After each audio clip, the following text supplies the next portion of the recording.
আচ্ছা স্বাধীন, তোমার কাছে কে বেশি ইম্পর্টেন্ট, আমি নাকি তোমার বন্ধুরা? অবশ্যই তুমি। কোথায় তুমি, কোথায় আমার বন্ধুরা? বুঝো না? আচ্ছা আজকে একটু কাজ আছে আমার, বুঝছো? আমার বন্ধুরা আমার লেগে অপেক্ষা করতেছে, আমি আজকে যাই। হ্যাঁ, আসতেছি মামা। প্রেম প্রীতি ভালোবাসা বাদ দাও, আমিও 5টা বছর রাত জেগে খুব পটর পটর করেছি, টিকে নি।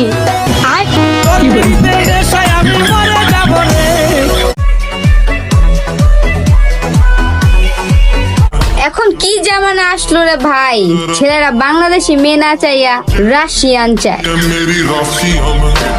আচ্ছা বন্ধু, মাপ যে পানি মাঝে থাকে এরা বাথরুম করে কোনো? ব্রেকআপ করার যদি কোনো উপায় না পাও, তাহলে তার আইডির পাসওয়ার্ড চাও। ইতিহাস সাক্ষী, মেয়েরা বউ সাজে একবার, আর ছেলেরা জেলাপির লোভে জামাই সাজে প্রতি শুক্রবার। চিল্লাই কর, ঠিক কিনা?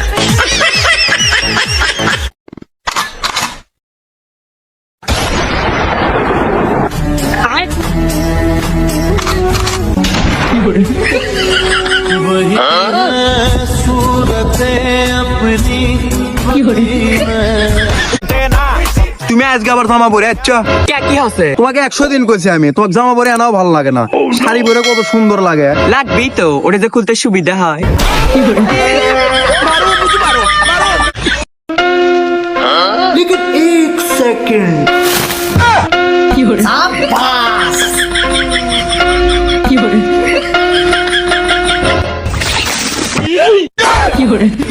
এই বন্ধু, আমার মনে হয় আমি প্রেমে পড়ে গেছি গা।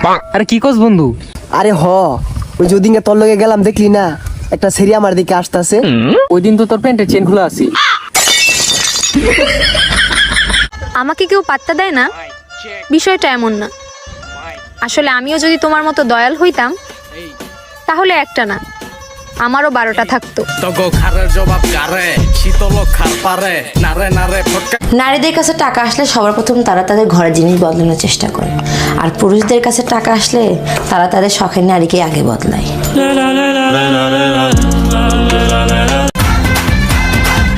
তুমি প্রেমের নেশায় যাকে ভাবছো সম্পূর্ণ আলাদা, মনে রেখো সব সাপই কামড় দেয়, শুধু কামড়ানোর স্টাইলটা আলাদা।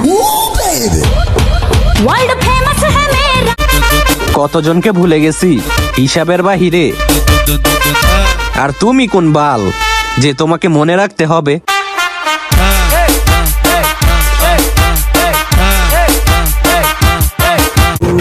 বুদ্ধিমান পুরুষ কখনোই সিগারেট খায় না, কারণ সে জানে তার এই ঠোঁট দুইটা তার স্ত্রীর হক। নিজের যা আছে তা তো দেখাই না, মুখ বেসকে একটু আসি, এইটাই বহু মানুষের সহ্য হয় না। সব হারিয়ে যদি তুমি ভাবো তুমি নিঃস্ব, তাহলে মায়ের কাছে গিয়ে বসো, তুমি ফিরে পাবে পুরো বিশ্ব।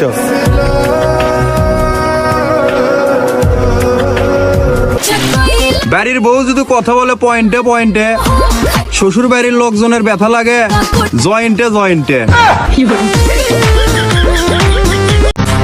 বোরখা পরা মেয়ে দেখে পাগল হয়ে যাবেন না ভাই, একটা কথা মাথায় রাখবেন, এক্সপায়ার ডেট পার হওয়া প্রোডাক্টও কিন্তু প্যাকেট করাই থাকে।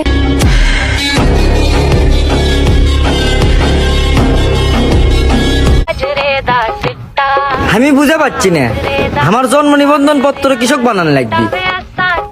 আরে ভাই, আমি কসম করে করছি, আমি জন্মগ্রহণ করছি। তো না, শুধু তোমার ছবি না, তোমাকেও ডিলিট করে দিয়েছি। প্রথমে ভেবেছিলাম কষ্ট হবে, পরে দেখলাম ইজি।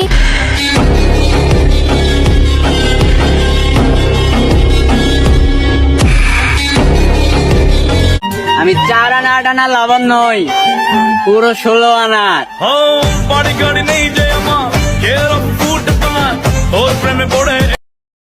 একটা কথা বলবো? হ্যাঁ বলো। আমার আগে তোমার কতগুলি গার্লফ্রেন্ড ছিল? বেশি না, 15টা মতো। আর ইনস্টাগ্রাম আর ফেসবুক মিলিয়ে 40 জন হবে। আর সব থেকে বড় কথা 10 জনের সাথে তো একদম সিরিয়াস ভালোবাসা ছিল, মানে বিয়ে হবার মতো। আচ্ছা, আমার আগে তোমার কতগুলি বয়ফ্রেন্ড ছিল? বয়ফ্রেন্ড তো নেই, কিন্তু একটা ছেলে আমার পোস্টে কমেন্ট করতো, কিন্তু কোনোদিন মেসেজেও কথা হয়নি। চরিত্রহীন কথাকার।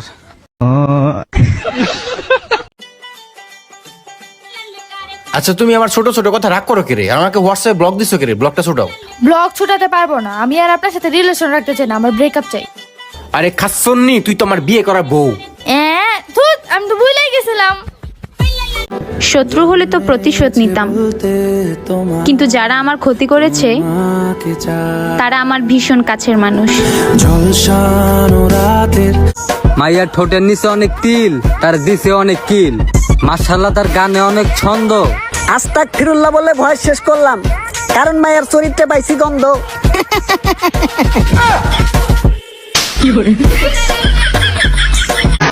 আমার কিছু বন্ধুরা আমার কাছে এমন ভাবে মেয়েদের নাম্বার চাই, মনে হয় আমি যেন মেয়ে পাচারের ব্যবসা করি। জল দাও দুলনি, কি সুন্দর কাহিনী। তুমি চাও আমার যখনই, পাও আমার তখনই। হপ, তাই বলে কি সারা জীবন চলবে এই কাহিনী? তোর ভালোবাসার মায়েরে আমি যেদিন কোনো কারণ ছাড়াই আমার কথা ভাবতে ভাবতে কেঁদে ফেলবে, সেদিন বুঝে নিও তুমি ক্ষমা পেয়ে গেছো। তুমি অকারণে ভুল বুঝলে আমায়। আমি মানুষটা খারাপ হলো, ভীষণ ভালোবাসতাম তোমায়। জীবনে কি আছে আর কি নেই তা জানি না, তবে তুমি আমার জীবনে থাকলে আমার আর কিছুই চাই না। ওল্ড যদি গোল্ড হয় তাহলে আমার বর্তমান ডায়মন্ড। আমার চলাফেরা অল্প স্বল্প মানুষের সাথে, তবে নেটওয়ার্ক ওইটা আপনার চিন্তা ভাবনার বাহিরে।